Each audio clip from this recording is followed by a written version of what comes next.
আজকে তোমাদের যে চাকরির খবর নিয়ে আলোচনা করতে চলেছি সেটি কেন্দ্রীয় স্তরের একটি স্থায়ী চাকরি এবং যেখানে শুধুমাত্র উচ্চ মাধ্যমিক পাশ করলেই তোমরা কিন্তু আবেদন করতে পারবে এবং এর সাথে সাথে জানবো এখানকার স্যালারি স্ট্রাকচার কেমন, কোন পদের জন্য আবেদন করতে পারবে এবং আবেদন শুরু কবে। So hello students, welcome to BSSI competitive YouTube channel. এই চ্যানেলে তোমাদেরকে অনেক অনেক স্বাগত।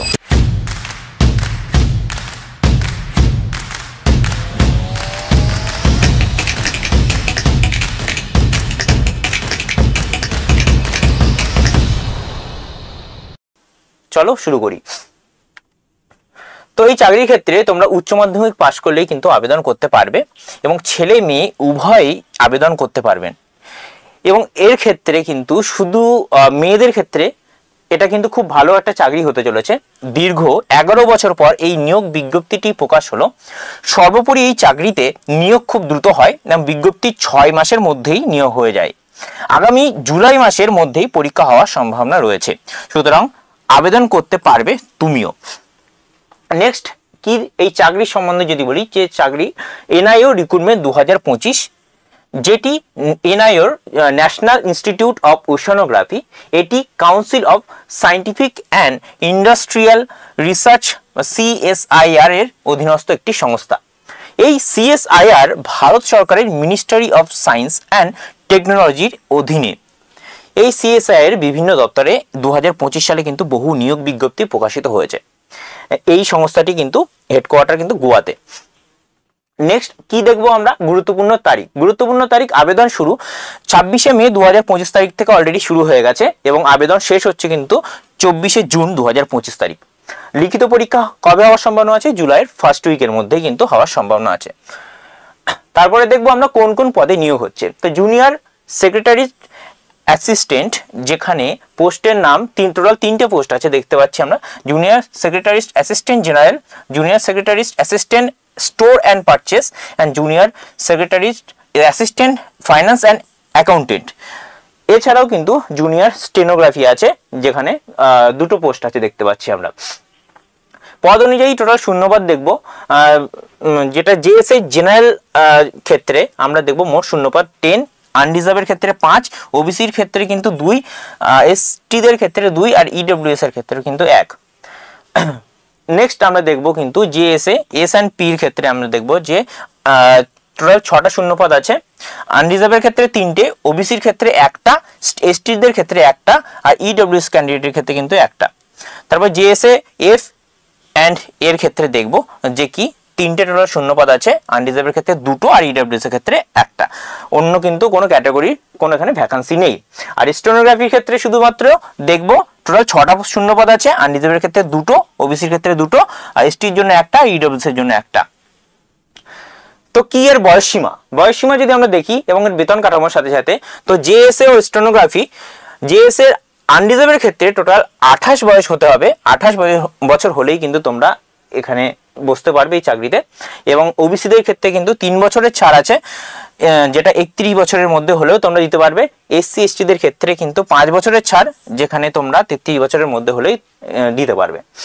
স্টেনোগ্রাফির ক্ষেত্রে 27 বছর, 30 বছর হচ্ছে এবার 3 বছরের ছাড় ওবিসির ক্ষেত্রে, 5 বছরের ছাড় কিন্তু এসটিদের ক্ষেত্রে। বেতন কাঠামো কি দেখবো, যে জেএস এর ক্ষেত্রে কিন্তু 19,900 থেকে 63,200 অব্দি হতে পারে এবং সব কটা অ্যালাউন্সের নিয়ে তোমার কিন্তু 36,220 এইটা কিন্তু তুমি ইনহ্যান্ড পাবে।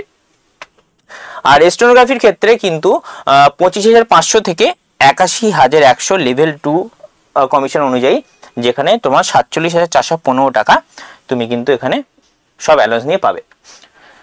পদ অনুযায়ী শিক্ষাগত যোগ্যতা কি দেখবো, জেএস এর ক্ষেত্রে 10+2 উচ্চ মাধ্যমিক পাস করলেই তোমরা এখান থেকে অ্যাপ্লাই করতে পারবে এবং ইংলিশ অথবা হিন্দিতে কিন্তু টাইপিং জানতে হবে। স্টেনোগ্রাফির ক্ষেত্রে কিন্তু 10+2 উচ্চ মাধ্যমিক পাস করে থাকতে হবে এবং সেই সঙ্গে কিন্তু স্টেনোগ্রাফি জানতে হবে। নির্বাচন পদ্ধতি কি, এই পরীক্ষা নির্বাচন পদ্ধতি 3টি ধাপে নিয়োগ হবে। প্রথমে প্রিলিমস হবে, যেটা পেপার 1 পরীক্ষা হবে, এরপর মেন্স পেপার 2, তারপরে কিন্তু স্কিল টেস্ট। প্রিলিমসে কাট অফ ক্লিয়ার করলে কিন্তু মেন্স দেওয়া যাবে। স্কিল টেস্টে শুধুমাত্র পাস করতে হবে, আর কিছু না। মেন্স পরীক্ষার নাম্বারের ভিত্তিতে কিন্তু মেরিট লিস্ট প্রকাশিত হবে।